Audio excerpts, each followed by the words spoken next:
Welcome back to Nick Lenz's novel review. This is episode number 26. And this review, we're reviewing Star Wars Before the Awakening. Like with the last episode, this book takes place prior to the events of another film. But this one takes place before The Force Awakens. Now, the first two stories, you can definitely say, yeah, these two take place directly before the events of The Force Awakens. The third one doesn't technically does that. It's more like a prelude to a prelude to something else. First up, it's Finn. Wonderful cover art by Phil Nato. The book is written by Greg Rucka.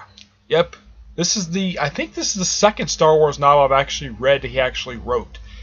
Finn, it's just basically like he spends pretty much the whole story with his helmet on. It's just him going through training simulations and nothing really much else, where he has potential to be a great stormtrooper for the First Order, and the fact that the story kind of ends where it leads directly into the beginning of The Force Awakens. So it's actually a pretty interesting story if you're interested in all the stormtrooper stuff. Yep. And of course also Captain Phasma and General Hux actually do appear in the story.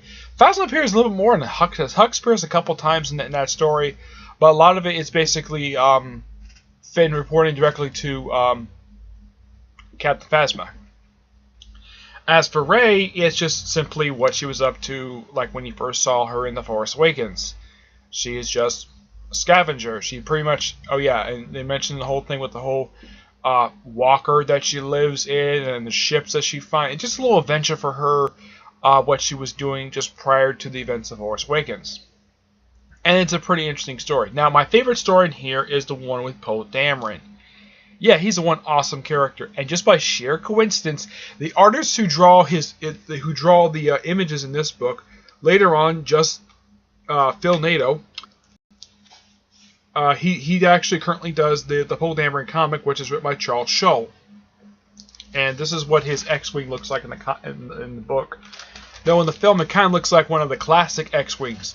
Now, pretty much, you could definitely say that this book from the Poe Dameron story takes place directly before the Poe Dameron comic that's currently published right now. It's about, let's see, I think it's about a dozen issues, if I'm not mistaken. I have to look it up here. Because I know our issue just recently came up with Poe Dameron.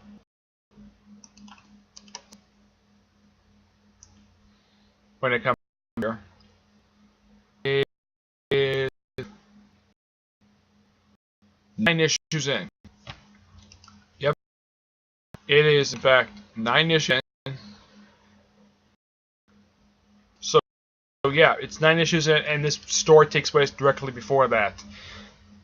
And of course, there's the whole thing of Poe Dameron looking for Luke Skywalker, and pretty much this is how the story of how he gets into the Resistance. He starts out as part of the Republic Navy, and then he pretty much gets recruited by Princess Leia.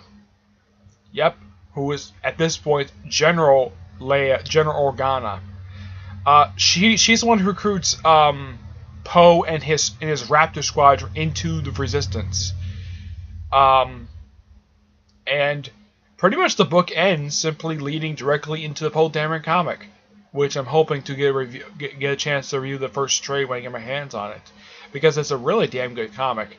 As for the book overall, the book itself is really good. It's nice the fact that Greg Rucka took the time out to do 3 stories focused on the 3 brand spanking new characters who were going to appear in Force Awakens when this book came out last year.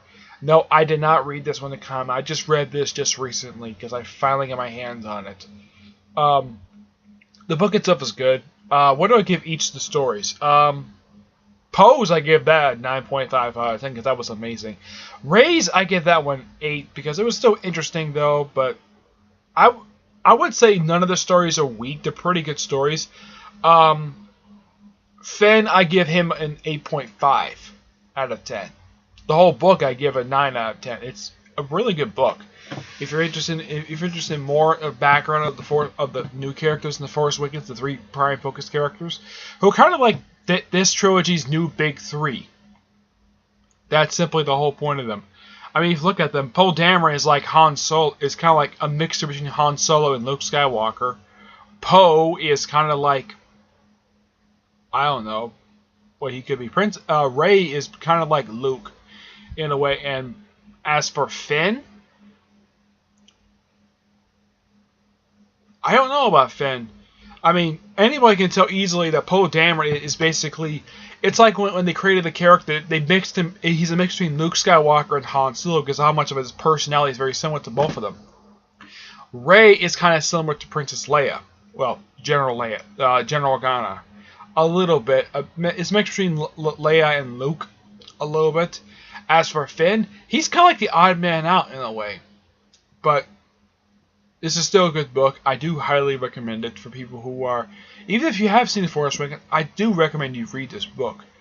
You get a little more background to the characters. Okay? Alright, that's it for this episode. Stay tuned for episode 27, where I'm going to do another Star Wars book. Okay? But until then, I will see you there. Bye.